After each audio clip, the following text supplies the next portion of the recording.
Now let's turn to international affairs now. Mr. Della, this is for you to start. What role should the U.S. be playing in the war in Ukraine?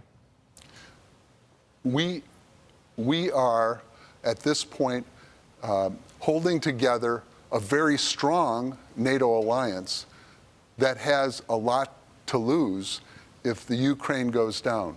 I think it's important to be someone who studies history. Those who fail to remember the past are condemned to repeat it. That Santa Anna said that. What we need to do is remember what happened when they just allowed Hitler to just take a little. This isn't going to stop with this. This Putin that my opponent's party refuses to condemn,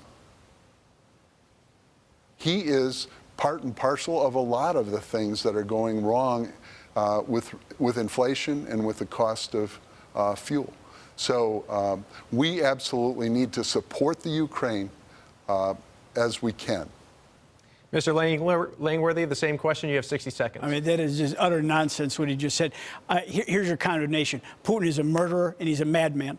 And we cannot allow the Ukraine to be taken over. And we need to continue to support our NATO alliance and to support Ukraine in these efforts. But the idea that my opponent would suggest that we support Vladimir Putin's efforts is absolutely nonsense. And so, Mr. Langworthy, what role should the U.S. be playing in that war? I'm not prepared to say that the U.S. should ever, consider ground troops. But we have supported funding.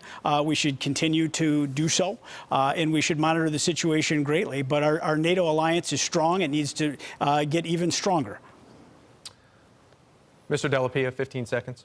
I think the authorization for the use of force is something that's kind of gone into history. Congress is no longer involved in that decision-making process as much as it should be. They need to go on the record having debated the issue and decide whether it's appropriate to send forces or not.